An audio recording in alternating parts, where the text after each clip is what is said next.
সেটা সম্ভব না। যেটি বিদিশা শুরু করেছিলেন যে ডেফিনেটলি আপনার মানুষের আয় বাড়াতে হবে, এবং এটার জন্য আসলে কর্মসংস্থানের বিকল্প নাই। আমি মনে করি যে বাংলাদেশের অর্থনীতি যদি আপনি দেখেন গত 10 বছর, গত 2 বছর আমরা জিডিপি প্রবৃদ্ধি যেটা বলছি, প্রবৃদ্ধি কমেছে।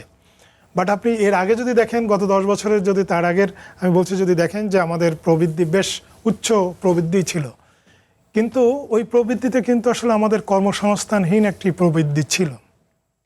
যেটি বলা হচ্ছে যে প্রবৃদ্ধি হচ্ছে অর্থনীতিতে, সেই প্রবৃদ্ধির সুফলটা সবাই পাচ্ছে কিনা, এটার জন্য আসলে কর্মসংস্থানের বিকল্প নাই। বিদিশা শুরু করেছিলেন যে ম্যানুফ্যাকচারিং খাতে, মানে উনি তো বলছেন যে সরকারি বিভিন্ন প্রজেক্টে বিনিয়োগ হচ্ছে, কিন্তু আসলে উৎপাদনশীল, আমি বলছি যে শিল্প কারখানা।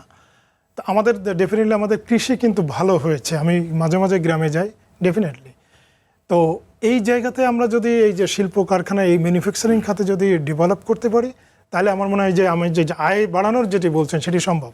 আর আয় বাড়ানো ছাড়া তো আসলে শুধু ওই মনিটরিং করে যে মানুষের যে ক্রয় ক্ষমতা, সক্ষমতা বাড়ানো যাবে সেটি মনে করি না।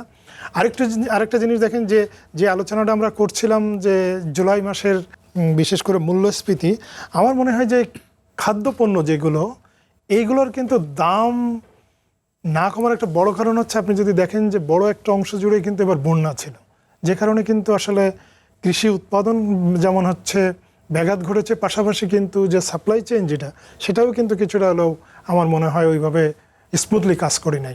তবে সবচেয়ে আমার মনে হয় একটা জিনিস আমি যে দেখছিলাম যে চালের যে মূল্যস্ফীতি, এটা মোটামুটি গত 1 বছর একই রকম আছে, এটা মূল্যটা বাড়ে না। এটা কিন্তু যদি বলেন যে বাংলাদেশের মানুষের তো সবচেয়ে বড়, মানে যে খাবার তালিকায় সবচেয়ে বড় আইটেম হচ্ছে এটা আমার সাধারণ মানুষের জন্য খুব ভালো। তবে আমি একটা জিনিস বলবো যে আমি আগে যেটি বলছিলাম যে আপনার এই বিদ্যুৎ, গ্যাস, এই পরিস্থিতির কিন্তু ডেভেলপ করতে হবে, এটা এখন সরকারকে সিরিয়াসলি দেখতে হবে। একই সাথে বলবো যে এখনও আমার মনে হয় যে আইন শৃঙ্খলা পরিস্থিতি আমরা সত্যিকারে বিনিয়োগ বান্ধব করতে পেরেছি কিনা, এটা সরকারকে ভাবতে হবে।